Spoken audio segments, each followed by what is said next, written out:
안녕하세요. 코딩 뉴스 읽어주는 태지쌤입니다. 오늘은 좀 오래된 기사를 읽어드리도록 하겠습니다. 2017년도에 올라온 기사인데요.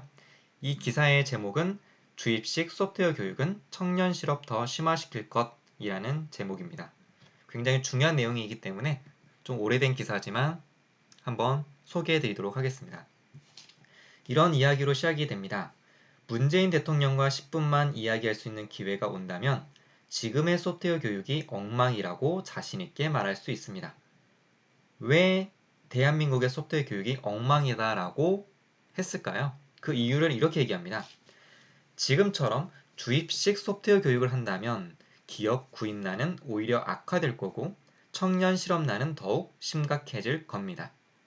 즉, 지금의 소프트웨어 교육이 주입식으로 흘러가고 있음을 비판하고 있는 것입니다. 실제로 현재 대한민국 소프트웨어 교육은 앞에서 교사나 강사가 설명하고 학생들이 그대로 따라하는 그런 주입식 방식의 소프트웨어 교육이 이루어지고 있습니다.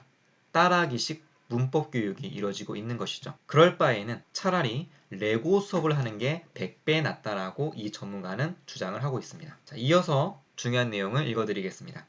그런 소프트웨어 코딩을 국영수처럼 가르치고 시험을 보겠다는 것은 마크 저커버그나 스티브 잡스 같은 인재들이 아니라 그 밑에서 소모적으로 일하는 인재들만 키워낼 가능성이 높다고 지적했다. 다른 말로 하면 코더라고 하죠. 단순히 코딩을 할 줄 아는 사람을 코더라고 하는데요. 우리나라 소프트웨어 교육은 코더를 만들어내는 교육이라는 거죠. 이어서 보겠습니다. 그래서 주입식 코딩 교육보다는 차라리 레고를 주고 만들라고 하는 것이 더 나은 교육이라며 논리력, 사고력을 기르는 과목을 만들고 그 안에 소프트웨어 교육이 포함되어야 한다고 말했다. 이 말은 핀란드의 예를 통해서 말씀을 드리도록 하겠습니다. 핀란드의 경우 코딩 교과목이 따로 개설된 것은 아닙니다. 기존에 있는 과목에 코딩 교육을 녹여낸 것이죠. 우리나라처럼 정보 교과를 따로 만들어서 소프트웨어 교육을 하는 것이 아닙니다.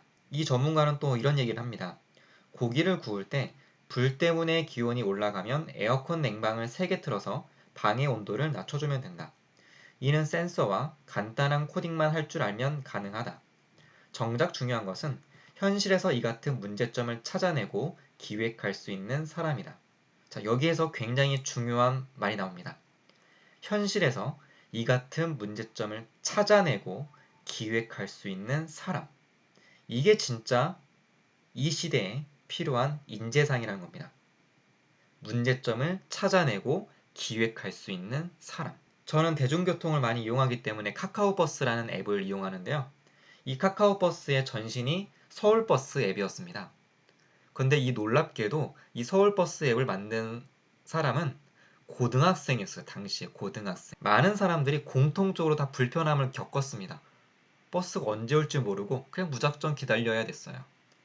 근데 대부분은 그냥 알면서도 그냥 넘어가는 거예요. 하지만 이 학생은 그 문제점을 찾아냈고 그 문제점을 해결할 수 있는 방법을 기획했습니다. 그런 사람을 필요로 한다는 거죠. 오늘날의 인재는 말이죠. 이 기사가 나온 지 2년의 시간이 흘렀습니다. 과연 대한민국의 소프트웨어 교육은 코더를 양성하는 교육입니까? 문제점을 찾아내고 기획할 수 있는 사람을 키워주는 교육입니까? 이상 코딩 뉴스 읽어주는 태지쌤이었습니다. 감사합니다.